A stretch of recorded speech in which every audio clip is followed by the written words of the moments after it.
Welcome everyone. Today we have another new episode with the impact investment, and we want to declare that Mr. Ben, with his organization, they want to arrange another important summit, and this summit will be based on impact investment, and it will be very, very effective, especially for the Asia Pacific and those who want to know more about impact investments. So I want to start with Mr. Ben, as well as we have our Dr. Williams and Mr. Alex. They are also give us the expert opinion about today's sessions.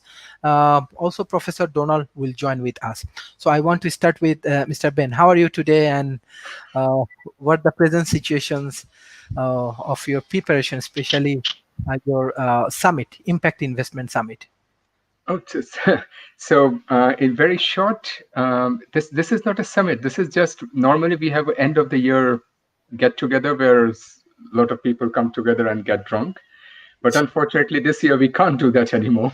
So it will be just on the webinar.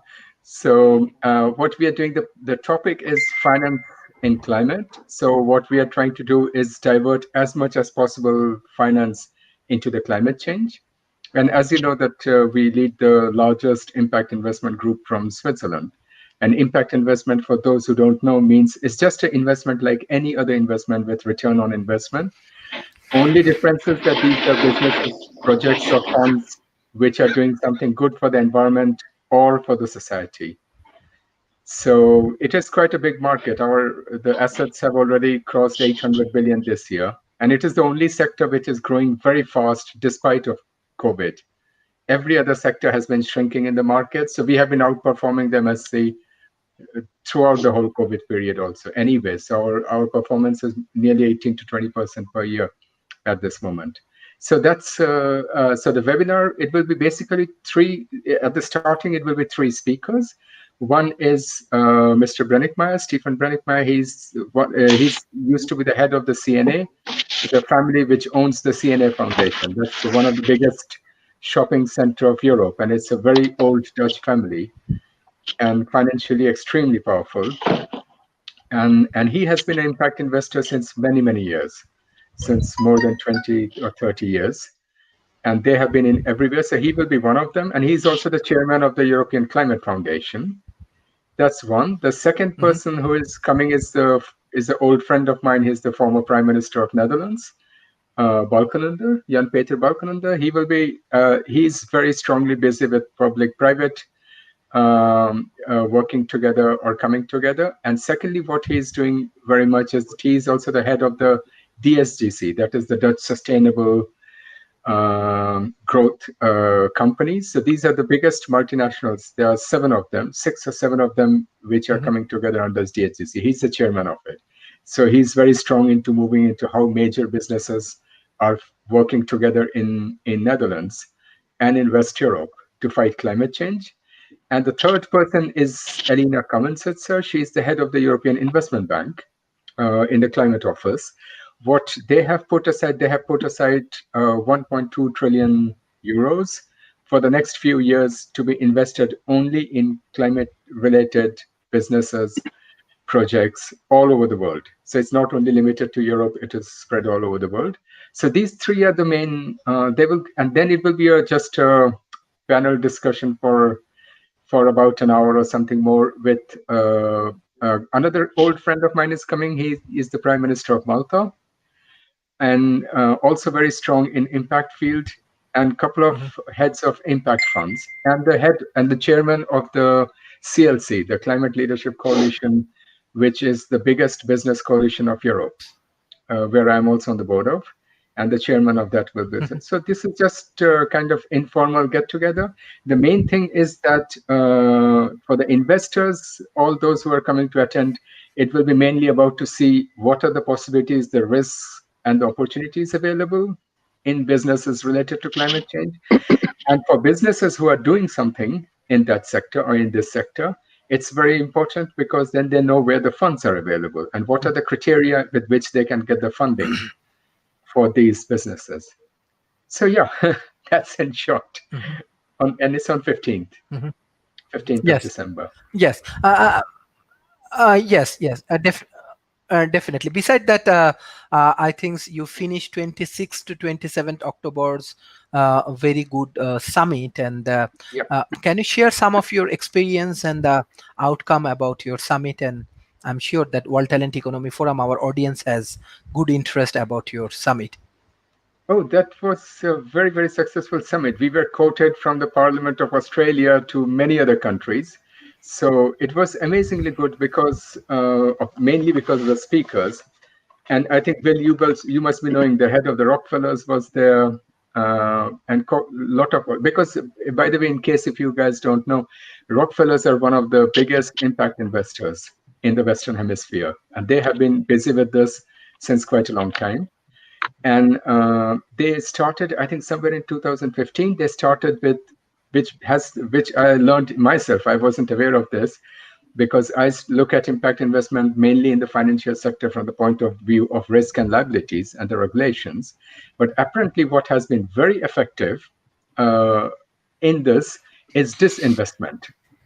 And the Rockefellers are one of the initiators of it. In 2015, they said it that they are going to disinvest from fossil fuel because Mhm. their history. They started from fossil fuel. Their whole families are built upon fossil fuel. I mean, and apparently they have now brought it down to 1% or 2%, and the plan is that by the end of this year they have 100% disinvested. Also, a lot of Mhm. other major politicians and world leaders were at our summit who also spoke on this, on the impact investment and how we have to use the power of finance to fight the climate change, to fight the social injustice, inequality all around the world. Also, the religious heads was there.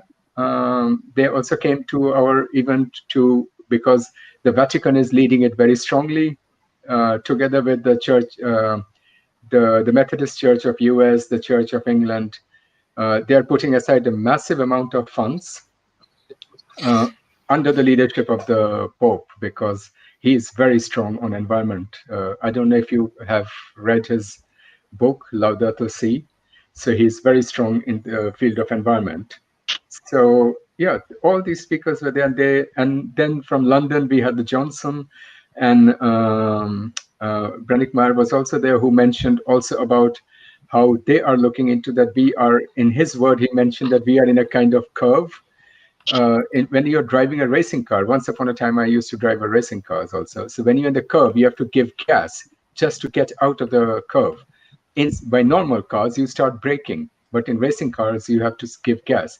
And he also mentioned, he made a very nice metaphor on that, saying that we should now watch out where we are giving the gas because we are at the curve. So either we wreck our car completely, that means we wreck our environment and our economy, or we are out of it and we do amazingly good. So this was extremely interesting, especially Mhm. for me. What was very interesting was the disinvestment and the power of disinvestment, because apparently at this moment, every year there is around 480 billion hidden subsidies going into fossil fuel, from which is creating more than 5 trillion damage to the economy. On the other hand, in the field of renewable energy, we have just 45 billion going in. So there's a huge discrepancy in these numbers. So yeah, it was 2 days of amazing, amazing summit. That's all I can say. Yes, thank you, thank you, thank you, Dr. William. And we have our analyst for today's Dr. William. We have Professor Donald, then Alex. I want to start with Dr. William, then Professor Donald, then Alex. My question is that how do you want to share your experience, especially in the COVID period? How do we more focus on the impact investment and what the benefit we have from this kind of summit and different kind of intellectual discussions? So I want to start with Dr. William. Okay, and thank you, and good morning, good afternoon, good evening, depending on where people are in the world watching. Let me begin by simply saying this: that obviously, whenever you bring the collective financial might uh, of the stature that Ben has, it makes an impact. If nothing else, it starts a conversation, gets people thinking, and that opens up doors that we may or may not see for the future. But what I did want to ask Ben, if I could, because this is an area that I'm really curious. But I know that you mentioned the notion of the disparity between the subsidies for traditional fuels versus sustainable energy.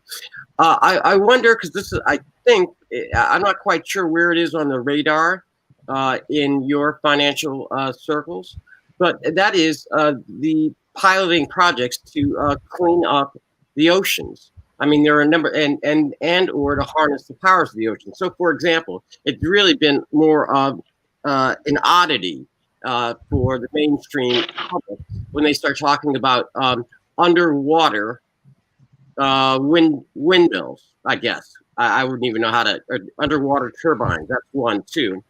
There are also various projects that I've seen from time to time that are out there. These experiments where they are putting up catch basins from discharge vents and or creeks and streams, at least here in the United States, so as to lessen the amount of pollution that rolls into the ocean. And then, of course, I don't know how many people do know, but I was quite startled when I found out that there is what they call the garbage patch somewhere out there in the ocean that is the size of a small nation that is particularly troublesome. So what can you tell us about that? What can you tell us about the efforts of your group that if they've been looking in those areas? Because it seems to me that those are the emerging areas. Everybody now, I hate to call it, but I'm glad that I'm calling it this way. They have looked at and they are accepting of the traditional alternative sources of energy. And I'm glad that we can finally say traditional, wind, solar, etc. I guess I'd like to have you address those areas that we are considering emerging, cleaning up the ocean power, things of that nature. Ben? Yeah. How much time do you have, Bill? Well, I don't know. You got to ask Donald. So I'm not worried. It's very interesting. So what you're talking about is the blue economy, and we have been involved with it since quite a long time. It's very coincidentally, it was the first project which I started with. If you ever have the time to Google, you should do Q7 Farm. This was one of the first projects we started in Netherlands, making windmills in the water. It's just a couple of kilometers outside the coast of Amsterdam. Mm-hmm. There are windmills because Netherlands is a very windy country, especially at the coastal areas. But on the other hand, Netherlands is also extremely densely populated country, so it's very difficult to set up windmills all around the. Mm-hmm. So that's where we started. Secondly, what you mentioned is cleaning up the ocean. Mm-hmm. Cleaning up the ocean is a different kind of business. So on one side, it is philanthropic, but on the other side, it's also investment, because in Indonesia, we are doing with a project. If you ever have time on the Google, you can check Plastic Bank. So what it has been doing is it has been catching plastic or taking plastic out of the water, like you mentioned yourself. There's massive amount of plastic. I don't know the number. It's like 20 million ton or something is going in every year. And it is still going on. So this plastic, they're trying to at least get some of the plastics out in Indonesia and convert this plastic and make it cheap houses for people who do not have houses, mm-hmm. and cheap infrastructure. That is one. In India, what they're doing, for example, the fishermen, nowadays they catch more plastic in the ocean than fish. Mm-hmm. So what the government started in some coastal areas is that they buy this collected plastic from the fishermen, mm-hmm. and they convert the plastic into charcoal to make the layering of the road. Mm. And there also we are involved. There are quite many projects like that. And you must have heard about Boyan Sloth. You can also Google him. It's a Dutch boy. He's 17, 18 years old. He started with cleaning the ocean. Right. And now it has become a global project where all the countries are working together. I can type in his name. Okay. All the countries are working together. I mean, I understand that, Ben, but I guess more to the point, the VC people that attended your conference or the investment, I mean, are they actively looking into that area? I know that they are funding and based on the 17 sustainability principles as put forth by the United Nations. But I'm wondering whether or not they have actually put into action funding for these new alternative measures. And I think it would be important for the audience, because it seems to me that would be the kind of area where you could have the maximum amount of impact for somebody doing something, say, in the blue economy, matching them up with that as an emerging area that produces those results. But is that an area that your conference addressed? to be looking for with your conference. Exactly. And this is Blue Economic is one of the places where you have two things coming together, the philanthropy and the impact investment. Mm-hmm. There's a huge overlapping of it. For example, the cleaning of the ocean, that is more of a philanthropy. So that project has been very much strongly financed by philanthropists. Okay. So it is both. It's acting on both sides. Okay. Alex, Donald? Thank you. 2 minutes of fame. Yes, Professor Donald. Yes. Well, I'm curious about the relationship between institutions and investment. We have in Silicon Valley, a slight side story. We had one company that came to our incubator. There were a couple of Russian guys who'd figured out how to identify pockets of oil much smaller, with a much smaller granularity, because when you drill for oil, it's easy to miss where you're trying to get. And they figured out a way using artificial intelligence and the gravity of the moon and the sun to identify the pockets of oil rather than setting off explosives like they've done in the past to get the. And no one in Silicon Valley was interested in investing. I mean, no one wants to invest in drilling for more oil. Just there's no interest in it at all. They didn't go anywhere. But what I'm really curious about is if you're an investor, you want to have some sort of institutional stability for your ability to be able to get a return on your investment. And countries like the United States, I don't know the exact number. When I look it up, it comes out to $20 billion a year of oil subsidies, but I think it's higher than that. And there are certain states in the United States, Oklahoma, Texas, North Dakota, even parts of California, that are completely dependent on fossil fuel extraction. And I know that then as you start going to the larger world, there's many countries that depend on fossil fuel extraction. And they're basically trying to do everything they can to prevent the change from one place to another. So there's a political aspect to it too. I'm wondering how you guys address that and help investors have some sort of stability when they're investing in alternative energy. I think I'll start with, I think the first point you mentioned is about in Silicon Valley, people not investing. That makes complete sense, because the thing is, everybody who is in the investment sector, we are very much aware of stranded assets. So many of these investments, especially if you now invest in coal power stations or in fossil fuel extraction production, these are soon going to become, most of them won't be paying back your final investment amount by 2030, 2040, because they're all ending up as stranded assets. So anybody, I mean, I'm trying to be a bit extravagant, but I would say anybody who has an IQ of above 50 will not invest in that, because the chance that you get back your whole sum amount is very, very small. If you look at what has happened with ExxonMobil, for example, they lost their company valuation severely. From being the world's biggest company, they are now being pushed out of Dow Jones industrial, how do you call it? The averages. Yeah. So, and then the second point you come about is in US itself. So Donald Trump talks a lot about coal power stations. But to me, somebody from US gave me the number. I'm just trying to find it. Yeah, that the people who are working in US in the coal industry are 60,000, while the people who are working on solar power stations in US are more than 200,000. So the ground facts have already caught up. Whether the politicians have caught it up or not, the ground level has changed. Same, if I can give an example in Europe. So in Europe, in Germany especially, Germany is a car industry dependent country. It is completely addicted to diesel. So from the regulations, from the policies, they were extremely hesitant to make any kind of regulations or policies which will control diesel engines and diesel cars. Guess what happens? Last year, the Audi and Volkswagen have sold less than 1% cars, diesel cars. So basically the diesel market in Europe has collapsed. Germany cannot sell its diesel cars anymore in Germany. So Volkswagen and Audi have officially now shut down the diesel car engine production. So this did not come from the government, from a policymaker. This came from the ground. How do you call it? From the Grassroots baseline. or whatever. Yeah, Yeah. from the grassroots.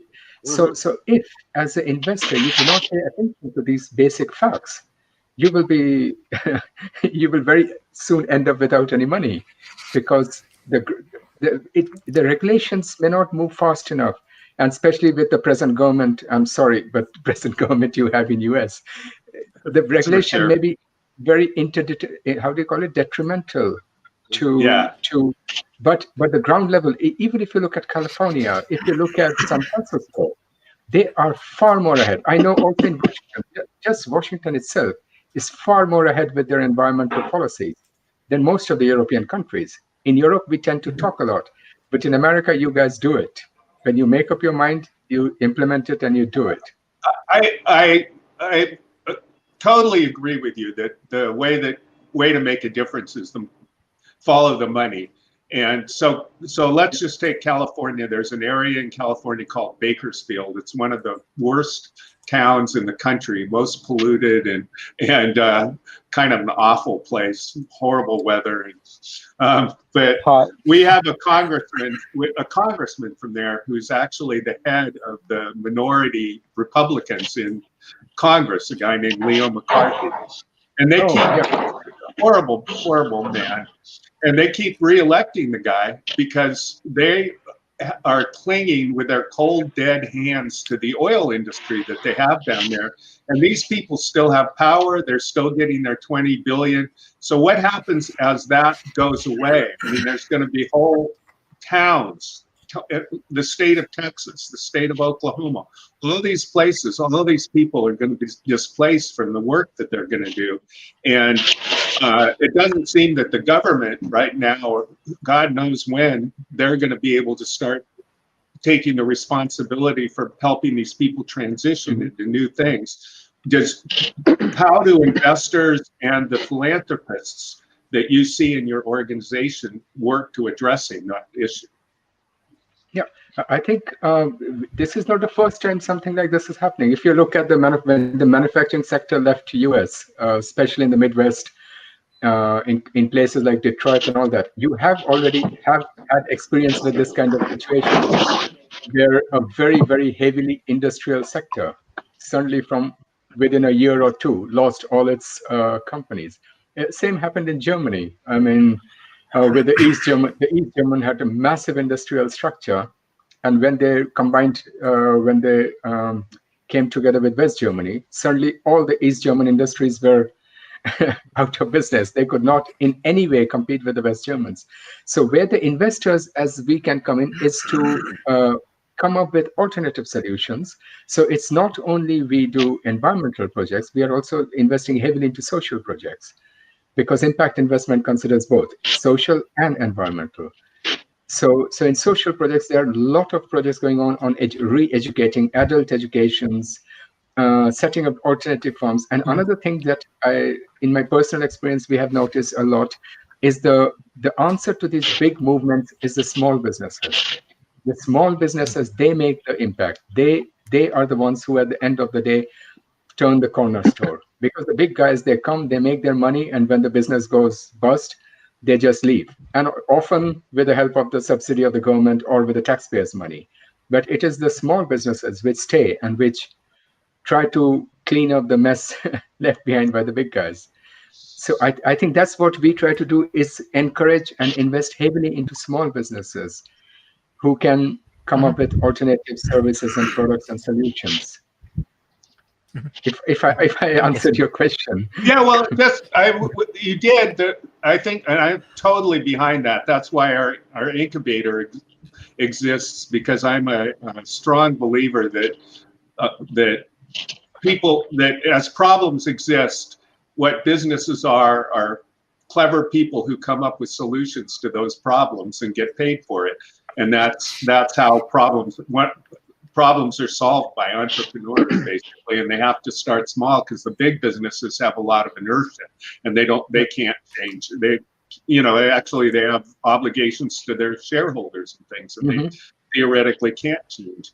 But if you wouldn't mind, I'd love to hear an example of some of the social impact businesses that you're talking about. There are some small businesses. I don't know if you are behind Google, you can check Choba Choba. That's, for example, a chocolate company. It's not in US, it's in South America. So one of the issues with chocolate is that we pay a lot. Switzerland, we are a chocolate country, we pay a lot. But extremely little of that money finally ends up with the farmers. And what Choba Choba has done is it has created a kind of cooperative that the farmers are the members of the company, and they are themselves selling to the Western world, to everywhere, to Switzerland, to everywhere else, where a huge part of the money that the consumer is paying is going to the farmers.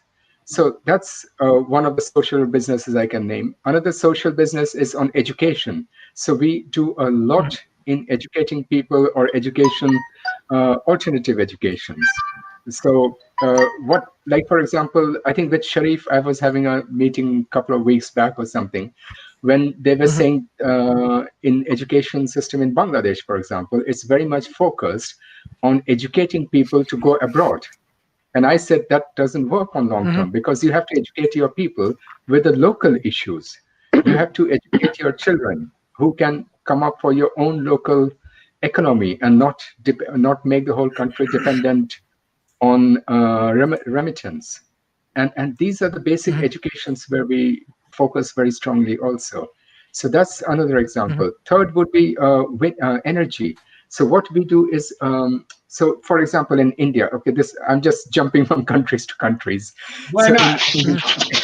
In India, for example, the tragedy of the modern world once is that often the energy-rich countries are the economically poor. So for example, in Europe, if you look at Greece has extreme lot of sun, extreme lot of wind, but it's a very poor country. Germany, which does not have sun and not very much wind, is a very rich country. So poor countries like Greece, like India, they are very, very energy rich. So what the farmers or the people in the villages, they have to migrate to the city because they cannot pay their electricity bill or something. So we started investing into very, very small solar power stations, which can be implemented in the villages, which costs nearly nothing, and the villagers can pay it back to you, and then they become also the owner of the power station. So, I mean, I can go on and on. We have been doing this more than 25 years, these kind of projects. So, and the best part of the story is that often people think, which now the perception has changed, because there's a huge difference between perception and reality. People think that these are projects where you give money and that's it. It's like a one way. It's not. Even during the last financial crisis we had in the 2006, 2007, the default ratio of these small poor people, or of the farmers, especially in the third world countries or emerging economies, was far lesser. It was something like 0. Some percent compared to the default ratio. By default, I mean the debt default. Oh, sure, I understand. In the West Europe, which was above 30%. So the chance that you will lose your money is nearly negligible. Yes, I want to go to Mr. Alex. Before that, I just want to add example. Even in Malaysia, I'm sure even in India, even in Bangladesh. Example, specifically for Malaysia and Bangladesh, what I can give you the example. Let's say from Bangladesh, few of the students, let's say Dr. Iqbal Qadir, Kamal Qadir, those who are the scholar from MIT. Even Dr. Iqbal Qadir, he was dean of MIT entrepreneurship departments. But issue is that when they finish their study and they want to contribute, they can contribute in a different way. Let's say they build up Grameen Phone, one of the largest mobile phone company in Bangladesh. they build up Bikash. I think it's one of the largest mobile phone money transferring technology inside Bangladesh. Even if I have a chance to meet with Mahathir bin Mohammed and all of the policymakers, those who build up this Malaysian ecosystem, and they share with me that in the 80s to 90s, these times, even when Mahathir Mohammed was prime minister, that time he sent many of the students to USA, to Europe's and other countries. They go there, they learn from their ecosystem, and they come back to Malaysia. And now they are policymaker. Whatever we are observing right now in Malaysia, that they have long time plan, that definitely they have to learn from Japan, they have to learn from USA, and they're implementing it. Maybe this is different impact we can add, or we can discuss on that particular points. But I want to add Mr. Alex, because he has very good experience with green technology and this kind of things. So how do you want to discuss about today's point? Yeah, hello. Good morning, everyone. Another wonderful conversation. And these are the conversations that we need to be having to help with our transition towards sustainability, to hopefully avoid catastrophic climate change. So again, we're all having these conversations and we're working together. We're trying to figure this out together. This has to happen around the world. These conversations have to happen around the world, not just in forums like this, but conversations with your family, with your friends, throughout the education system. It is so important because we have too much to lose if we don't solve the issues that we're facing when it comes to environmental degradation, ecosystem collapse, increase in global temperatures, increase in ocean temperatures. We're going to continue to see not just our biosphere break down and collapse, we're going to continue to see our economies collapse and different disruptions throughout society, civil unrest, and eventually mass hysteria. So we're trying to avoid all of that. So working together is extremely important, education and knowing all of this. So there's a lot of opportunities when it comes to sustainable impact investments. Huge opportunities. If you were involved in this 5-10 years ago, you would be doing really well right now. I get bothered by all the people that criticize Al Gore that he made a lot of money off some investment. But basically, I think he was ahead of the curve. He did the research, he had the education, he knew to invest in renewable energy and resources way ahead of the curve, and he was able to become successful.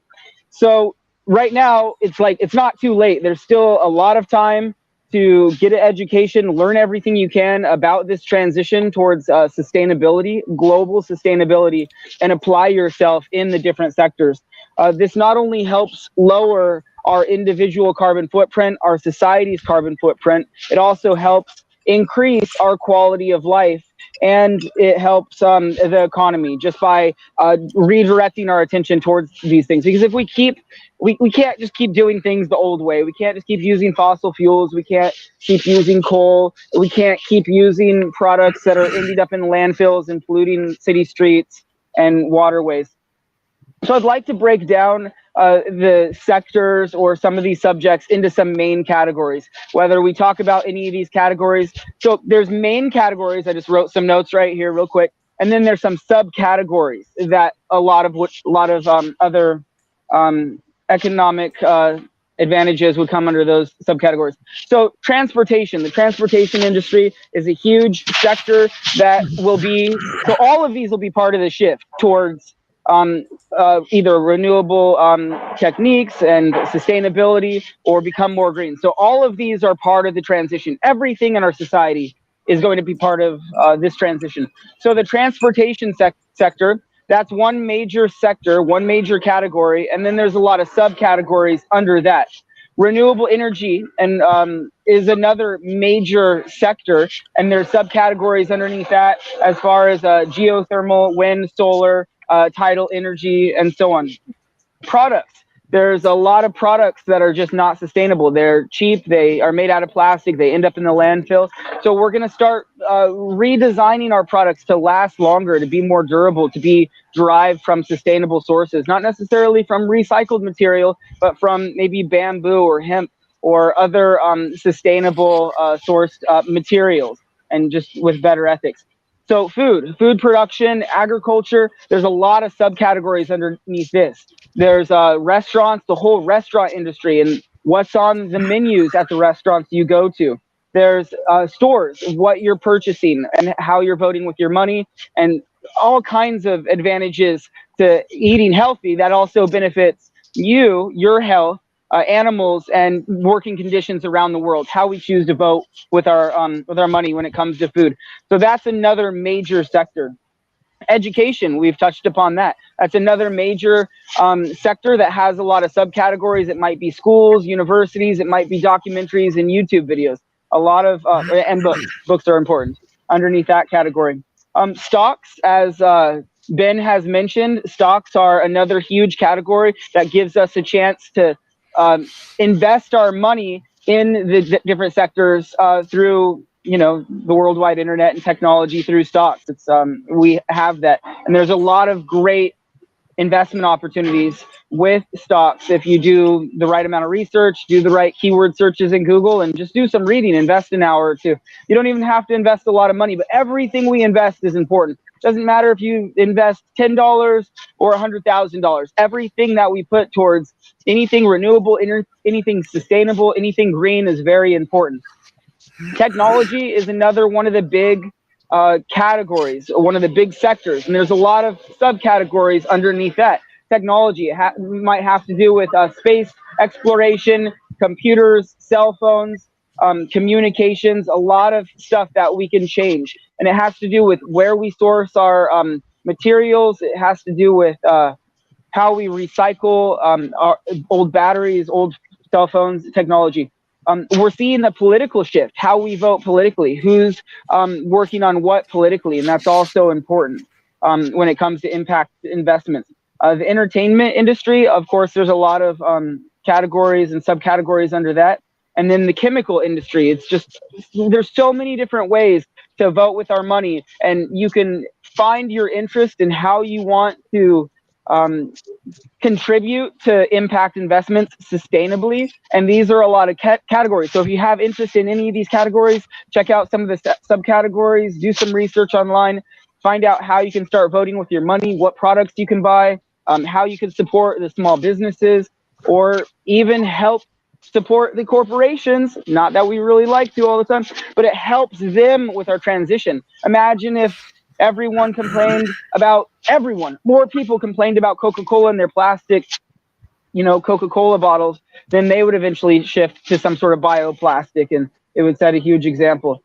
So to do, for some of the large corporations to shift towards sustainability and green products, it has to do with a variety of things. Sometimes it's education when it comes to who's running the company, their family, their friends, pressure from people they know, and their own education, and the moral incentive that they have, and the long-term consequences if we don't transition towards sustainability. Us all voting with our money is important, but good PR, when companies do good things, when we see a company like, I don't want to say any names, there's a lot of big companies that are now going organic or trying to switch to sustainable source materials, or trying to use bamboo packaging, or all of that. So it's really good to try to give good PR to these companies and praise them when they are making that shift, because that's also going to help expedite our transition.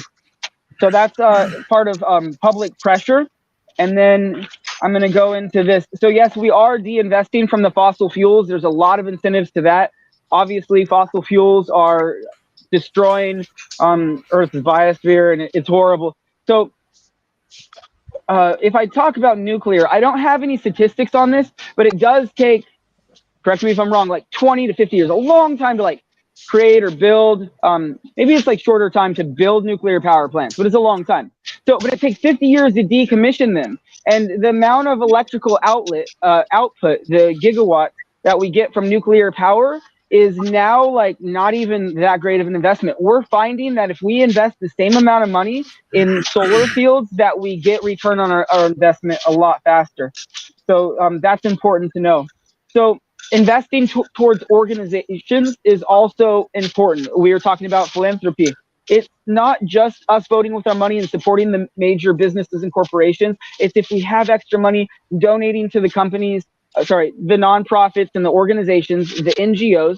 So that's governmental organizations or non-governmental organizations that are helping make the world a better place, because they're establishing a lot of things in regions we can't access, such as the World Food Program, United Nations, United Way, Save Our Children. I don't really like Red Cross, but there's a lot of other great ones. So there's a lot of organizations that are working on planting trees that are helping local communities, and that helps the economy. So there's regenerative agriculture and a lot of great things that we can put. It's kind of like voting with our money, but it's voting for a better future for all of us when we donate towards nonprofit. A couple years ago, I traveled through 11 European countries over 6 months. It was after Donald Trump was elected, and I didn't want to come back to the U.S., so I overstayed my visa for 2 months, and I've gotten some trouble for that. But I did have a chance to go to Finland, and I saw their waste-to-energy facility. It was amazing, and I saw everything they're doing with trash and recycling and their transportation, and no cars going through the downtown city streets. So all of these things have huge economic incentives for communities, for people, for quality of life, for the health of animals and everything. So it's really important. I did just want to correct, because we may have some viewers. It's not really misinformation, but it's there's not just one garbage patch. It's called a gyre. There's ocean currents that creates the trash to go into a specific location in oceans, but it's not just in the Pacific or the Atlantic. There's actually 5 of them in different gyres, and you can research this on Google Images. It's really sad. The one that's mentioned in the Pacific is mentioned because it's actually the largest, but it's actually not even one. It's 2 that are close next to each other. So technically there's 7 gyres, but mostly there's like 5, because in 2 different places around the world, they're next to each other. So that's also horrible. There's a lot of good organizations working towards cleaning that. And I'm almost done. Benefits.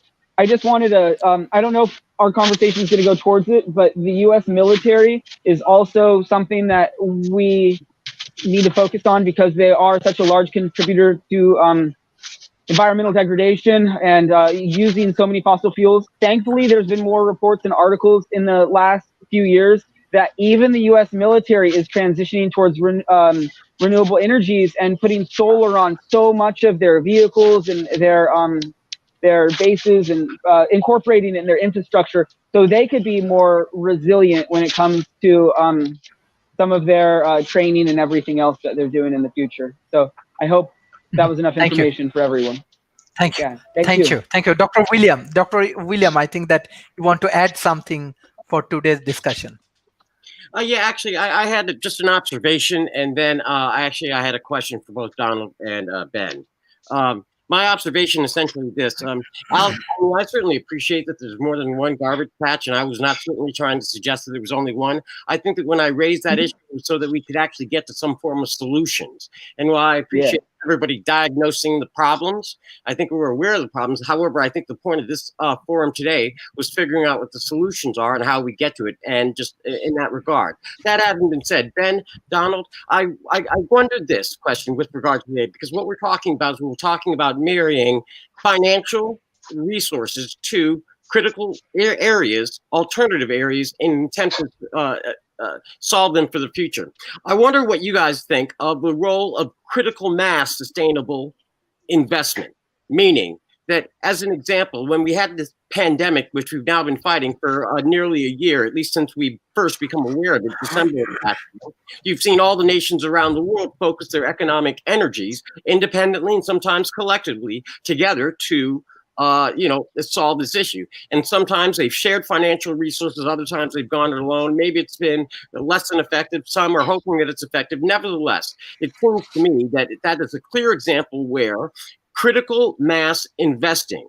Now, given that that was the pandemic for which there was no cure some 12, 18 months ago, when it comes to problems that we already know and some of the initial sketches of the solutions, why wouldn't it, or is it true that in the investment community, if we, in fact, rather than a scattershot, donate to everybody, do everything, protest everything, rather we focus in with a critical mass, targeted, sustainable investment as we move forward? Don, I'd like to hear from you, and then Ben, I'd like to hear from you.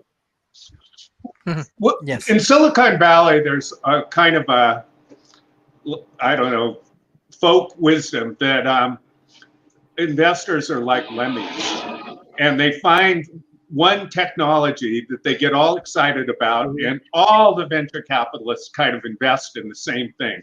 They often know each other, and it's kind of a social network that exists of venture capitalists. We actually did some research on this at Stanford and showed that this was the case. One of my colleagues did, I didn't, but I got to hear about his research. But a few years ago, it's probably about 5 years ago, the lemmings of venture capitalists all were investing in alternative energy. It was the main thing that Silicon Valley was investing in.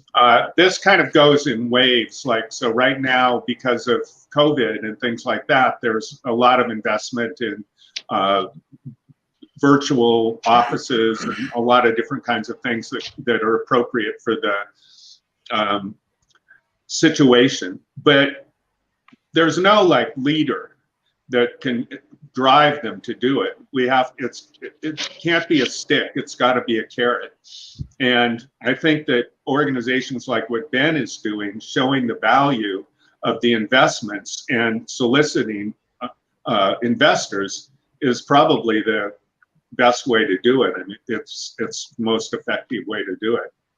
There's lots of forums on renewable energy in Silicon Valley. There's meetups about it, and lots of education, and it's definitely a thing. I mean, there's a large, massive investment in that right now, and it's about money. You know, just show them the money, you know, and they're going to invest. Yeah. I'll start with the positive side first. So, as per the United Nations, to solve all the 17 SDGs, do you know how much money we need in the percentage of the GDP, the global GDP? 1%. 1% of the global GDP can solve all the 17 SDGs. We lost 4+% in 1 year. We just lost. The global GDP lost 4.2% approximately, from which the advanced nations are already 7% plus. So that means the money, what are we complaining about? The money, we could have created that 1% very easily if we would have had what Donald just mentioned, a good leadership with a vision and the motivation. So it is, the solutions are there, everything is there. We are not just motivated enough to carry it out. On the second point, what I would like to say is that the COVID has also had a negative side to the story, is that a lot of money which was put aside for the SDGs are now being redirected into economy. For the weaker countries in Europe, for example, we have the economically weak countries. A lot of money is being redirected to save the economy, which should have gone to the environmental projects or environmental things. So there's a lot of the money is being directed, which is the negative side of the COVID. And there are a lot of other negative sides of the COVID also. But this is financially the biggest issue we have. That there is, at this moment, everybody has the priority of economy and nobody has the priority of the environment or the ecology or the society. And thirdly, the last point is that the health, for example, which the United States government is doing, for example. I'm not a very big fan of it, because that help is going to big corporations, which is hiking up the share market so much. I mean, you crossed just now 30,000 points. I mean, Trump was dancing about it. Point is that this is diverting investors from investing in businesses. They are making more money from the share market in the Wall Street than they are making in the real economy. And that is also the case. I know that because friends of mine in US are all complaining that there's a massive disruption going on. There's huge amount of unemployment. There's a huge amount of companies going bankrupt. It's crazy. There are shops closing down. In New York, everything is closing down. But the money is not reaching them. The money is not going to help them. The money is just going to the major corporations for the shareholders' value, which is again being earned. So it is again on the second phase also, it is diverting lot of investments. And if I am a billionaire or a multi-millionaire and I can make a lot of money by investing in the Wall Street at this moment, thanks to the government support, why would I invest, or at least I would have a very low motivation to invest in business, in real businesses. And that is, I think, thing people should really consider. Yes, Dr. William, one of the important points in my mind, specifically what we are discussing with lot of problem and challenges and many more things, and specifically World Talent Economy Forum, we are focusing on developing nations. Yes, we want to learn from the developed nations, but my point of view is that for this impact investment and different kind of project development, what we are discussing about healthcare system, education system, infrastructure development, supply chain developments, so we need better policy. What we are discussing we need to implement, and government need to develop more good policy. So what your experience and your observation is in terms of uh, policy developments for developing nations for different sectors, and COVID-19 actually it's a big challenges for everyone. Well, I guess on that point, it would be something that I'd raised before, but I will certainly repeat it because I think it bears emphasis, and that is simply this: that um, for the developing nations, the fastest way for them to move forward is to leapfrog the first world development. That is to say, that they think, or traditional thought says that if they follow the development of first world industrialization and then oil or whatever resources and everything else, that they build up that structure and then that'll get them to where we are. But that's a misnomer. And current policymakers in all developing nations ought to be thinking, let's skip that phase so that we skip all the mistakes that are made, because we have to look to see what the first world nations are attempting to correct about their own economy. And to the extent that first world nations, the smarter ones, are moving in the direction of areas that Ben's group seems to is funding, and that Donald's colleagues out in Silicon Valley are pointing to, that Alex certainly highlights, that is where the developing nations ought to focus their resources. One, because they won't waste the money building structures and organizations and infrastructure that we know now has a time limit on their lifespan, maybe 50, 70, even maybe 100 years. But that in 100 years, they would then have to start to invest in the alternative resources, which by then will become the standard resources of the world. Wind, solar, underwater, all those other areas, as well as the green technologies or even the blue technologies. So for the policymakers, I mean, it's not necessarily do X and get a result. It's rather look at all of these emerging areas, save your money and invest in those emerging areas and skip all the waste that the other first world nations are currently burdened with. Don't look at where the first world nations are currently as the Shangri-La. Rather, see it for what it is, which is the burden, because that's what first world nations are trying to correct.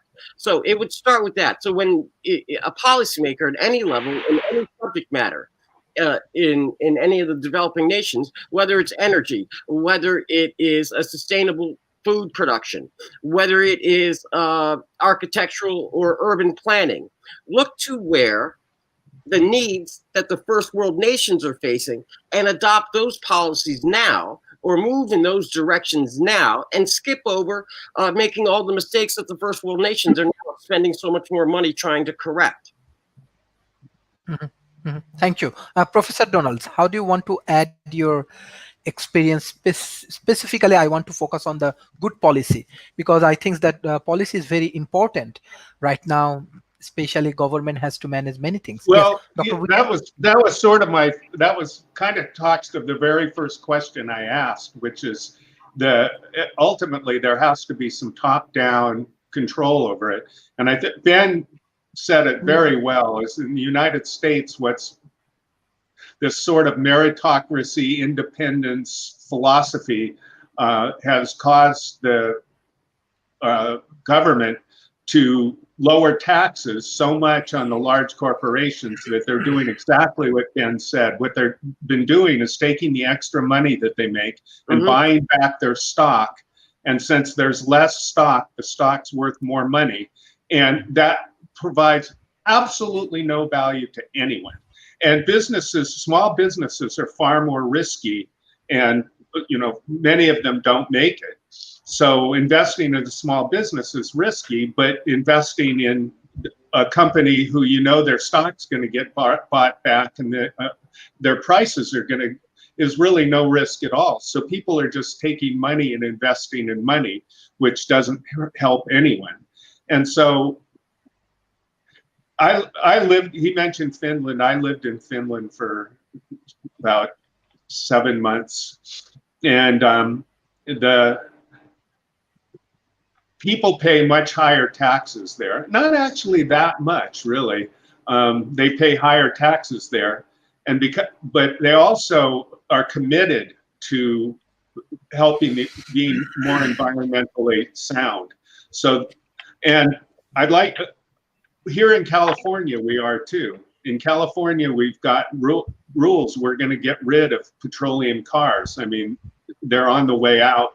And as the corporate investment goes, originally the car companies got together with Trump and sued California, but General Motors just bailed. They said, we're going electric, so we're on the side of California. So what I'm saying is that governments have to not make the mistake of taking the money out of their society and financializing their society, investing the money in more money, because so I mean that's the real key policy. If we can direct money to new businesses, and Finland does that. I mean, they really support new businesses.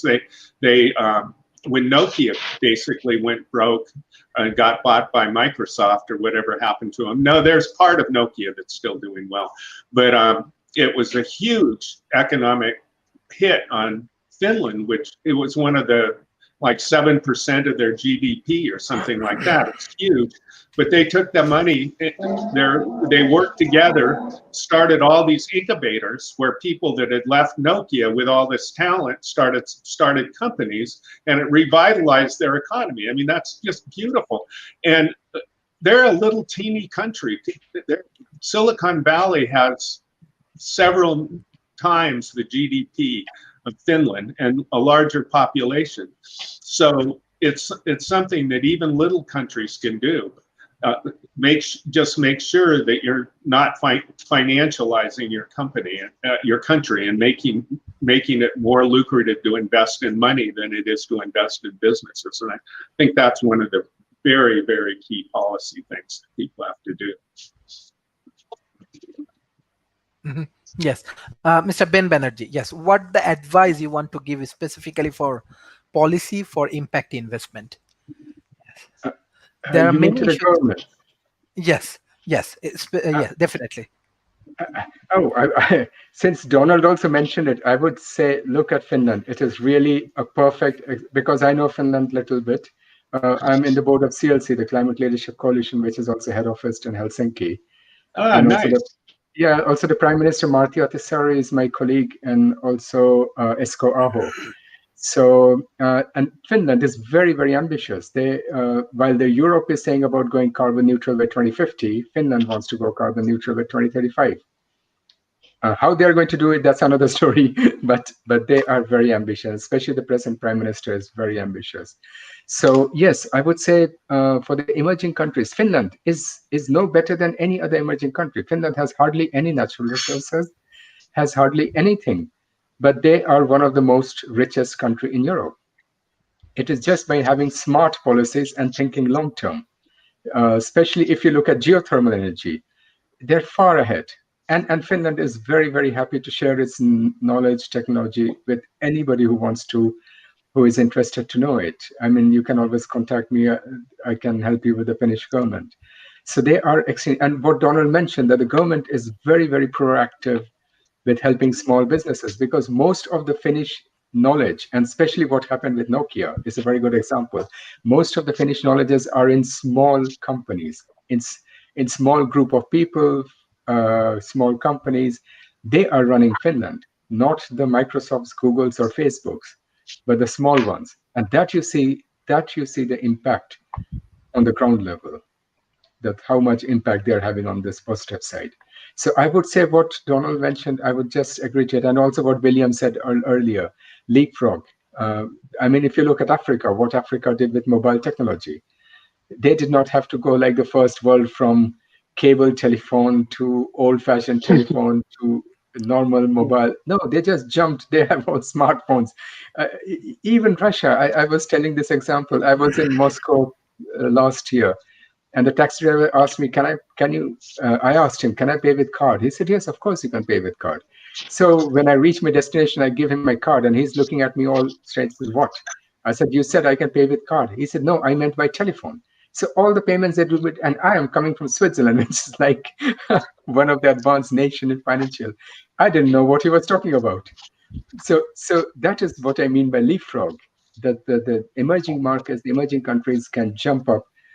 They don't have the legacies. They don't have the technological infrastructures and everything which they have to upgrade. They can just jump over it. So so that is in the policies. Just think long term. I was really thinking of that example of M-Pesa in Kenya. What they did is they figured out a way that you could buy phone credits, and then you could give your phone credits to somebody else. So what they would do is they would transfer by phone, say $50 worth of phone credits to somebody else to buy something, and then they take those phone credits and go to the phone store and they reclaim them. So they were already doing money transfer by phone well before the United States and the first world countries. And I think that's a super good example. I really appreciate him making that, and as he said, China, not just Africa, but China and many countries just skipped the stage of having copper wire telephones. They just went straight to cellular, and it took a long time for the United States to convert. We're still converting. So. Yes, Mr. Alex, like you come up with a lot of idea and lot of issues. So what the concrete like policy we should develop right now, and how we can like bring more impact investment? And I feel that developing nations, they have to learn more about the impact investment and SDG. Even in the COVID period, I think they are changing many of their strategy, especially healthcare system, for energy sector, for their supply chain management, and many more things. So what's your idea and thought you want to add for policy development? So to explain, let me unplug that. Okay, so to explain policy, why I think it's important, and feel free for anyone to correct me if I'm wrong. I talk about voting with my money, all of us voting with our money, and that's one way to help encourage or support our transition towards global sustainability and renewable energies and everything, is voting with our money.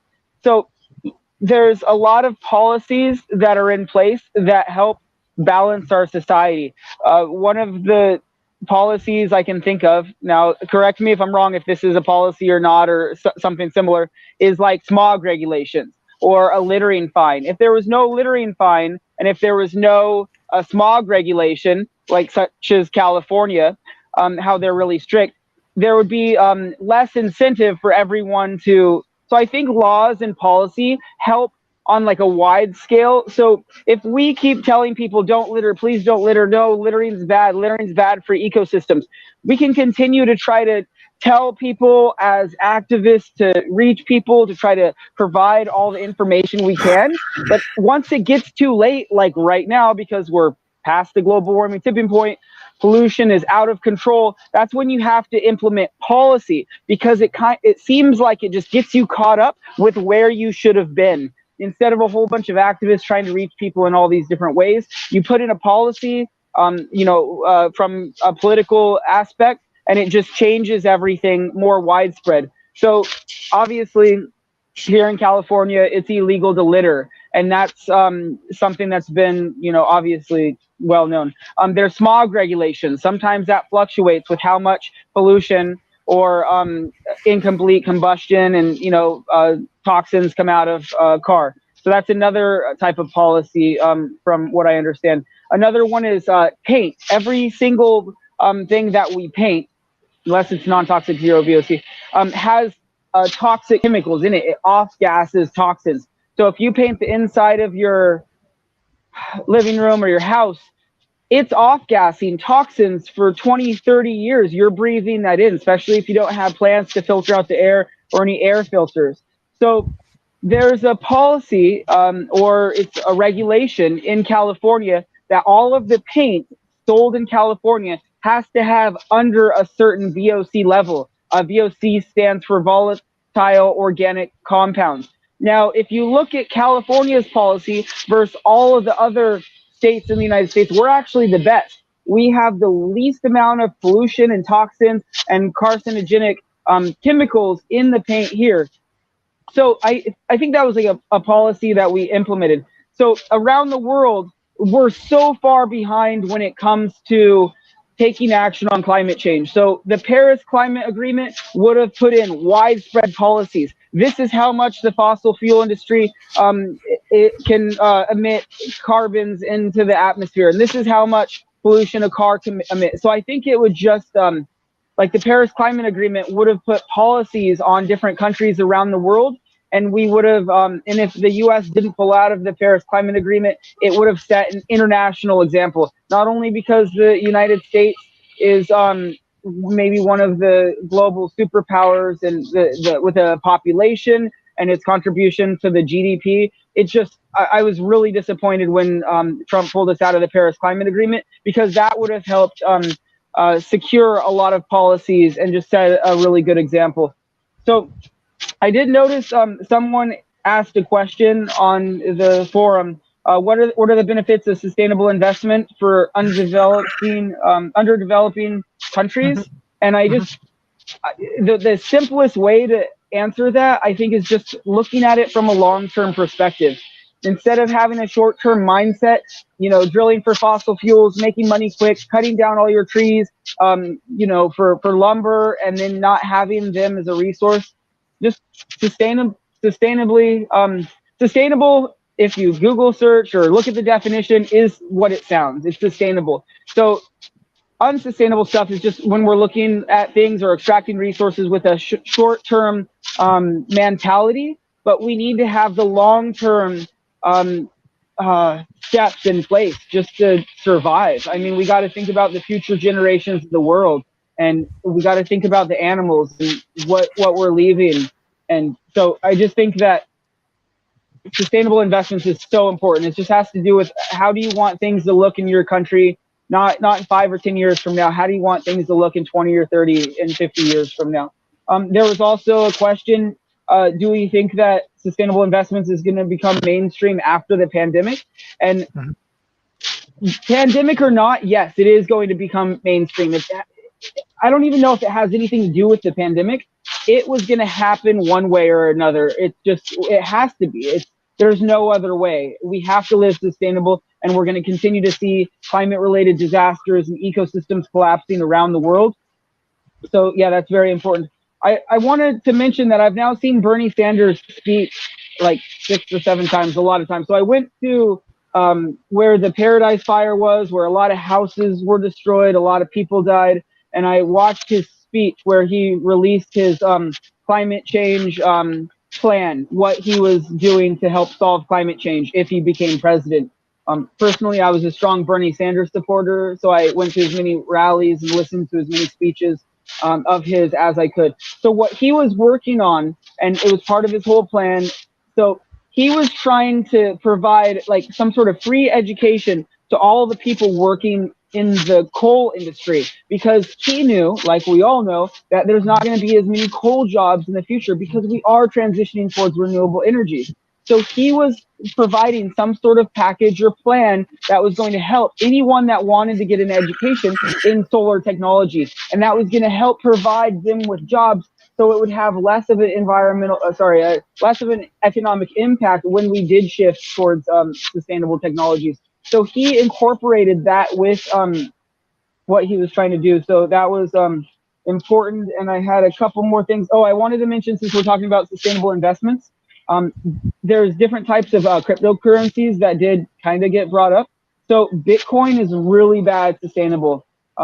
you can do some research on it. Basically, they're using so much computers and computing and so many servers that are putting off so much heat. Like your computer, your personal computer, you go up next to it, you hear the fan running, you feel the heat.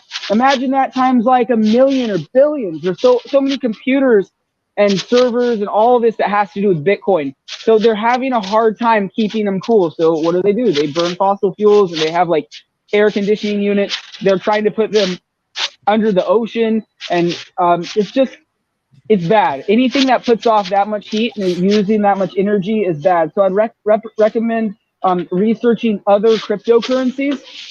Personally, I like supporting XRP. I do believe that it's more sustainable than Bitcoin. So it's something worth checking in, because again, there's a lot of different ways how we do vote with our money. And and I just wanted to mention again, sustainable investment, learning everything that we can about a circular economy. That's going to be a huge part of our transition for sustainability. We need to transition towards a circular economy. Thank you. Thank you. Thank you. Mr. Professor Donald, one of the important point when we observing the developing nations, they are investing a lot of money for startup, especially tech ecosystems. So you are from Silicon Valley. So what the interesting things you want to add, like different country like India, Bangladesh, Indonesia, they can follow that, like you can share your experience and how they can build a better sustainable ecosystem for a startup? That's an interesting question. And it's a fine tightrope that you have to walk. And I was involved with some of the incubators. I've actually been to the incubators in Finland and also in Austria and other countries, looking at their challenge. And actually, I met with the government officials in all of those countries as well.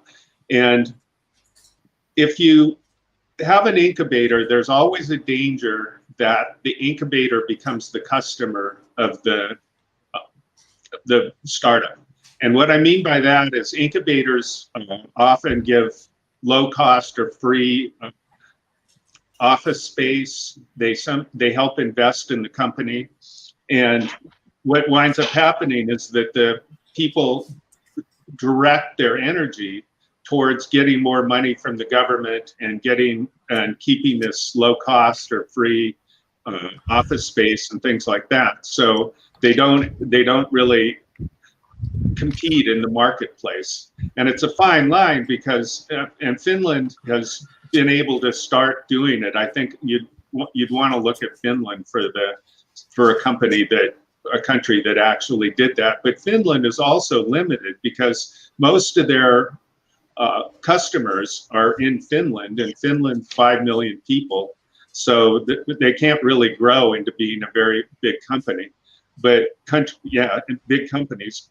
Canada has the same issue. So I was at the incubators in Canada and working, giving some talks in Canada about this, and they have some fabulous incubators. And what winds up happening with them is every time a company starts wanting to grow and they get to a certain size, they leave and come to the United States. So figuring out ways to make sure that the companies stay where you are and make them be able to be competitive in the market. So the money that they get comes from the market and not from the government is it's a task that maybe we could have a whole session on, because it's not something that you can simply say in a few minutes. Mm-hmm. Yes. Mr. Alex, how do you want to add some advice and guideline specifically for creating better ecosystem for startup and tech companies? For any startup, first I'd recommend just staying organized. Being organized is really important for any startup or any small business that's working on a new business plan. So personally, I like recommending mind maps. Just having a mind map, having a layout. You can have a huge piece of white paper, and you can start organizing, your business plan in different ways. You can have lists of people to contact, some of your goals and your objectives. So just staying organized, I think, is really important, and mind maps allow you to do that. Having a list of priorities and things that you're going to accomplish, as far as some of the things that you want to do. There's a lot of resources that we have at the local county building here that I would be able to tap into. So if I wanted to start a new business or had a new business idea, I would also recommend that WikiHow has a lot of resources, as far as you Google search WikiHow to start a nonprofit, WikiHow to start a company or a corporation or a small business. So I'm not sure if I understood your question completely.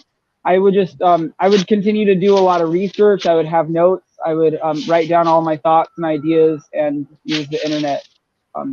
Thank So you. to be as vague as possible. No, thank you. Yes, Professor Donald. Yes. One of the things that's important, as Alex mentioned, is the idea of a business plan. And it's one of the ways that governments can work together with companies to set objectives and goals so that you don't get into the situation that I'm talking about, where the government becomes the customer rather than, and business plans are very formulistic. You need your vision for your company, you need your mission for your company, you need an analysis of the market, you need, and eventually you need funding. And if you can get funding from some sort of an organization like Ben's or some other kind, or actually the ideal is private investors. And that's the situation that I mentioned in the United States, where so much money isn't going into businesses. Also, a lot of money is going into businesses. The venture capital industry in the United States is absolutely huge. Can a developing country start a venture capital industry, have a venture capital industry? There's two levels of investing. One of them is called angel investors, and the other one is venture capitalists. Angel investors are private investors who will invest seed money for a company in early stage for a company. Venture capitalists are people who are managing other people's money, and because of that, they look for something that has a return. In the United States, venture capitalists have kind of gotten to the point where most of them don't invest in startups, or at least early stage. They don't invest in somebody who's just starting up with an idea. They wait until the company has revenue and the company has a clear path to scaling and growth, and then they invest in the company. And that's required too, because if all of a sudden you have millions of customers, you don't have the money to give them the stuff that they need. So venture capitalists help go from the lower stage to a higher stage. But in Silicon Valley, one of the most amazing things is we have this infrastructure of angel investors who are people, they call them, who are private people who invest in companies that sometimes are just an idea. And I think it's important for every country to try and develop that. And it requires kind of an attitude. They don't have that infrastructure as much in Europe.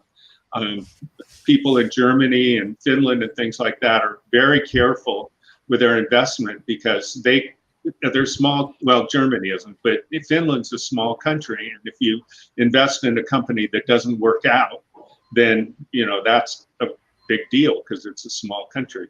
But without that financial infrastructure, it's difficult and the government steps in a lot of countries to become the angel investors for these startups.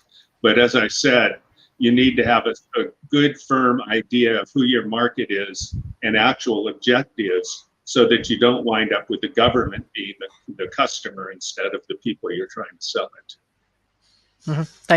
Thank you. Professor, one specific point we always find that find out the problem is a real problem right now, different kind of startup. So how do you want to advise? I want this advice from both of you, Professor Donald and Mr. Alex, how they can find out the problem. So yes. Just open your eyes and look around and listen. I mean, that's when I hear pitches from people that are trying to get money from angel investors, which I've heard many times. The thing that we're looking for, we had one guy, he was just brilliant. He said that I was at school, my girlfriend had a problem. I figured out that I could write some software to solve my girlfriend's problem. I wrote the software. Everybody else wanted it because it was a problem for everybody. I had a friend who was going to business school, so he knew the business aspect of it. I knew the engineering aspect of it. So we joined up together and started a company. And something like that is golden because, first off, engineers have a tendency to make things that are just cool because engineers like them. And those usually don't sell very well. But in this particular case, he just saw a problem. And in developing countries, let's look at one of the things, the idea that you're trying to convert from oil to solar. Well, that's going to create all kinds of problems. It's going to create problems with displacing people who are already working in a certain field. So that's an opportunity. You're going to have to retool all the ways that houses and everything work. That's an opportunity. There's as long as there's people, there's going to be problems. Thank you. Mr. Alex, how do you want to advise specifically for a startup when they, like how they can develop their skills, that how to find out the problem? And this is, I think, the major problem right now startup has. So I haven't had a real job for about 2 decades now. And personally, I'm an entrepreneur. I have good months and bad months. I've tried to adapt the best that I can with changes in our society, changes in the economy, with constantly gathering information, gaining information, and trying to make the world a better place. And it's a difficult balance in between what makes money and what I could do to make money, or what's good for the environment. And there's a lot of jobs that I turned down just because it's bad for the environment, such as one of my friends wanted me to constantly paint some of his businesses, and I don't like painting, and I was mentioning painting earlier. In the past, I've done construction, and personally, I don't like doing construction because I don't want to rip apart someone's kitchen to rebuild a new kitchen, and all of this stuff goes into the landfill. So there's a lot of like freelance style jobs that I've turned down for environmental reasons, and different things that I've worked on. So one of the types of okay, so I want to mention too that there's goods and services. There's you can provide goods or you can provide services. I know I mentioned this in one of the last video broadcasts. And there's okay, again, we have the worldwide internet. We can look at the market. We can see what's working and what's trending. So if you're going to start a new business, I would think that you first look at what resources goes into what you're making. So recently I started this new project, and I wanted to encourage more people to grow food, to grow organic food. So I started making planters in the driveway where I live. And I thought of the different things that I needed. So I needed some wood for the frame. I needed some wire for the bottom. I needed screws. I needed the drill and a couple nails to attach the wire. So I thought, how many things do I need to make these planters? I need electricity, a place to do it. So I counted, 6 or 7 things that I need to make these planters. Some things that I was making, like one of my past products, was my international survival kit. I designed this survival kit that's the same size as an MRE. It was designed to help alleviate suffering, provide security, warmth, and food in different countries after major disasters, countries going through economic hardship. It was designed to go in your vehicle, your home, your office. So it was a combination of different things in this survival kit. I have it on my website. So I eventually started selling it in 11 store locations. I had it on Amazon, on eBay. I was selling it everywhere that I could. I would go downtown and I'd have a table, I'd be set up. But the disadvantage of that is I had 40 items in the survival kit. That was a lot of things that I had to buy to make sure. So if I was missing one of the items in my survival kit, I wouldn't be able to assemble the survival kit and I wouldn't be able to sell them.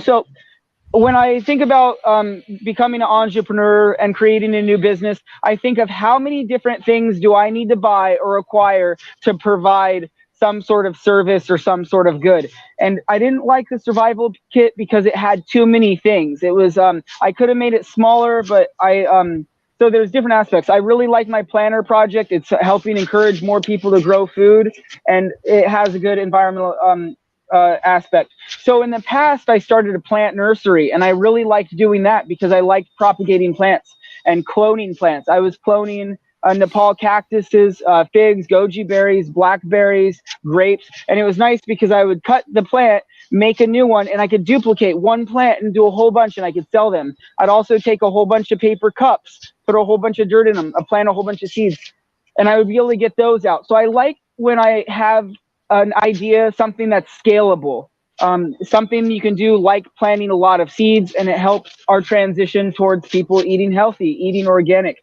growing their own food.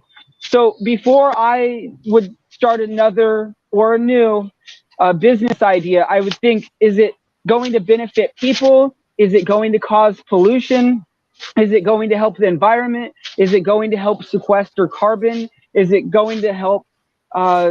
Is it positive? I try to think, and I would write down notes and ideas, like what are the benefits that this, because I don't care about money as much as most people. I'm trying to do things that are to help make the world a better place. So before I took on any new business ideas, I would decide, why am I doing this? Who is it benefiting and who is it helping? And am I providing goods or am I providing services? Looking at the market is important.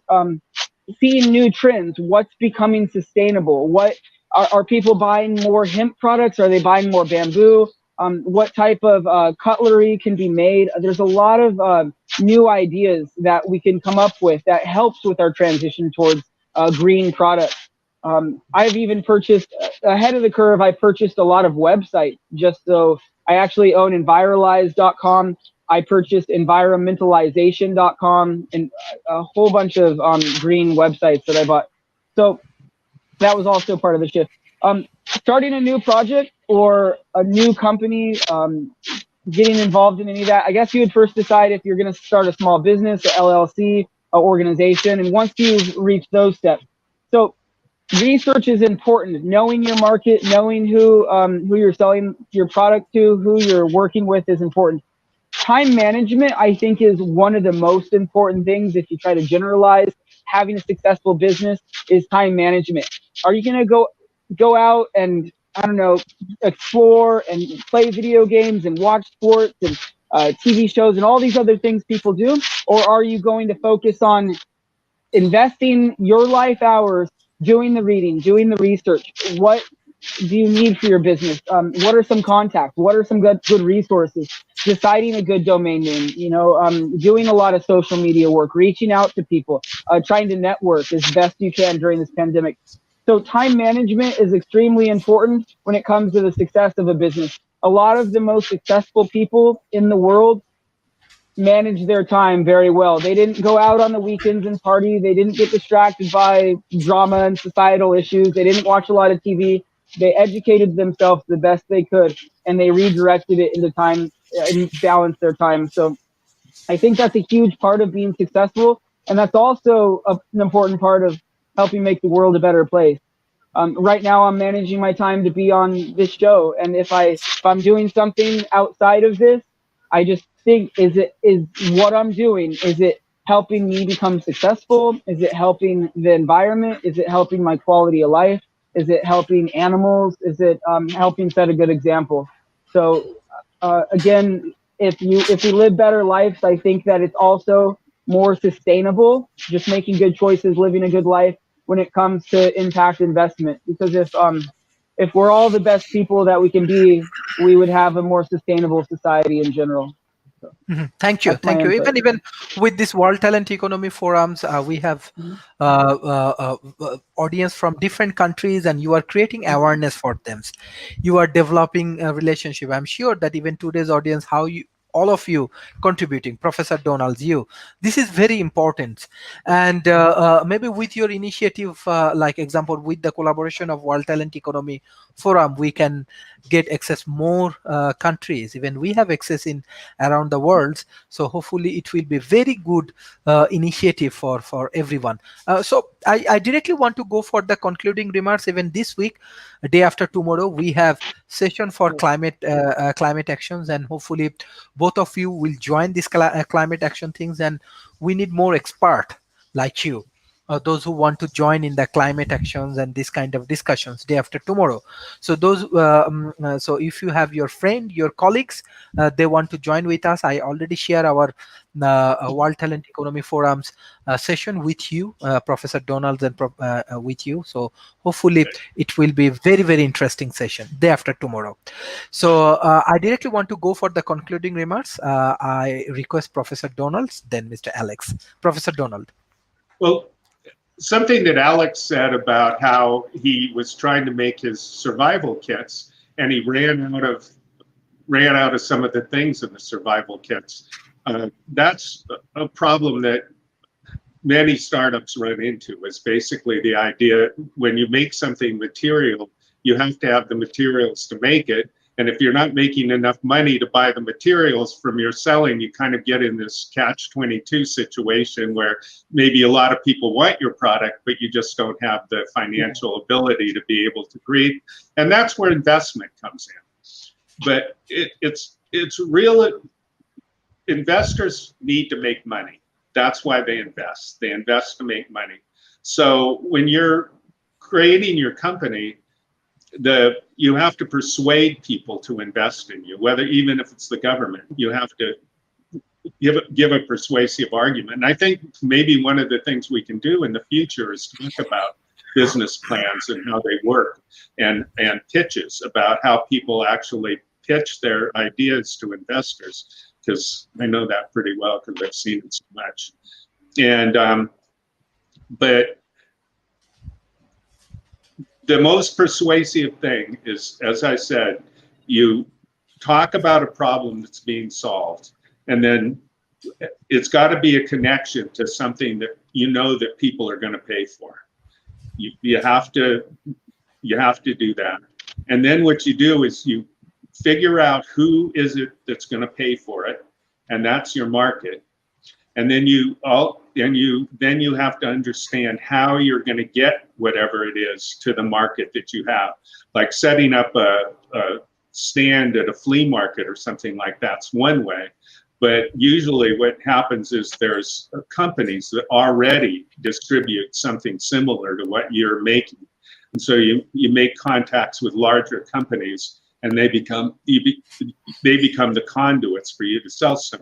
I mean, basically people pay to have stuff on the shelf in Walmart or Costco or something like that, because those are they're advertised, because people walk up and down the aisles of these places and they see your stuff.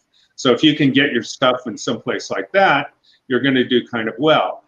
So you're probably going to do well. So that's part of a persuasive argument when you're talking to potential investors. And as I said, it's just as true for governments or anything. They want to understand how it is that your company is going to be able to sustain itself.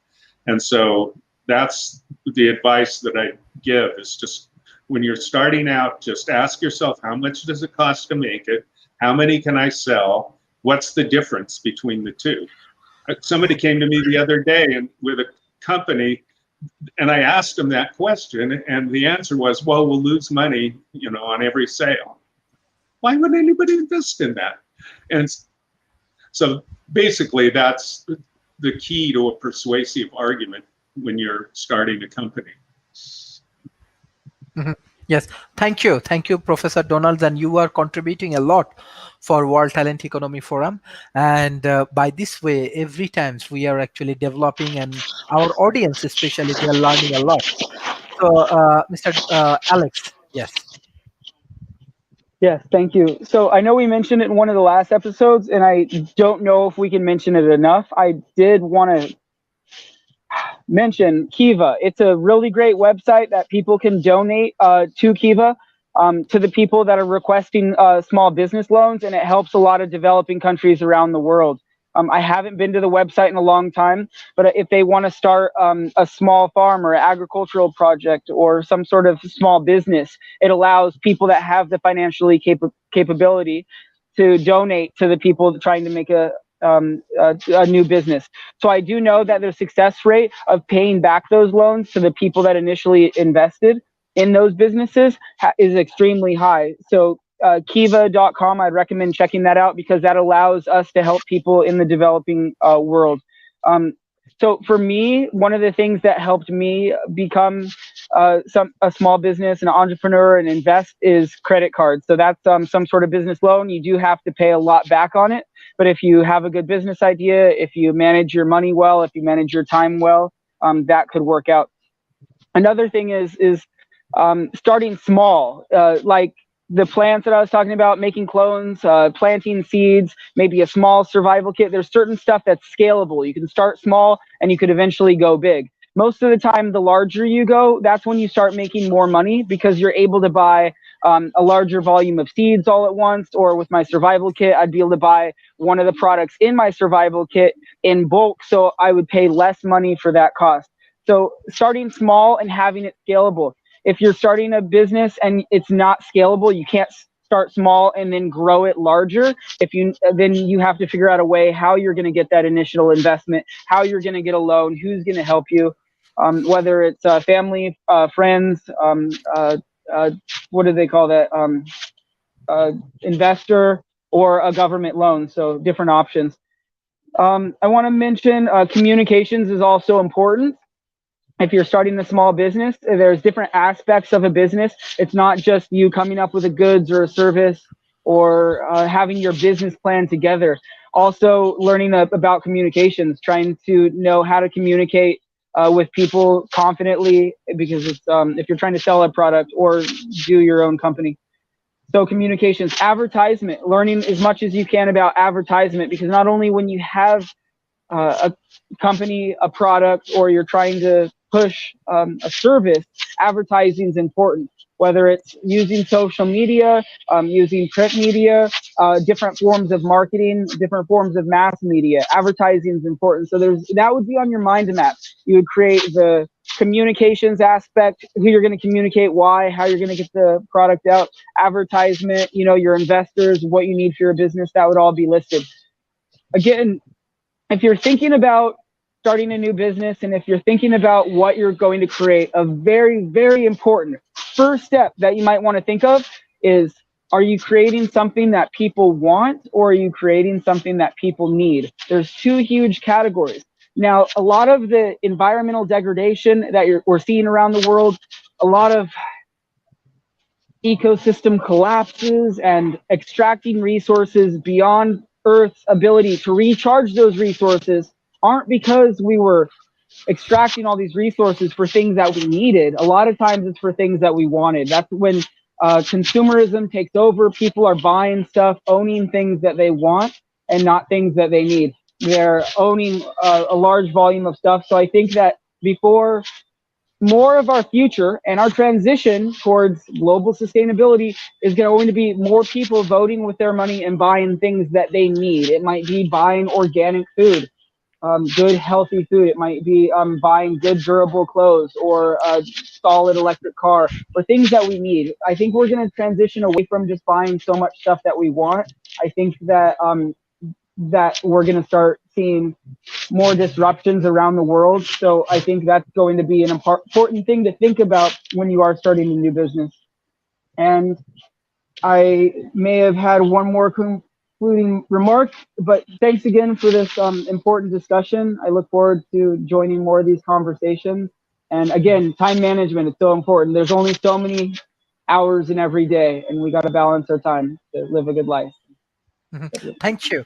Thank you, Professor Donald, and thank you, Mr. Alex, for your valuable discussions. Thank you for everything. Thank you, Sharif. Bye-bye. It's an honor to be here.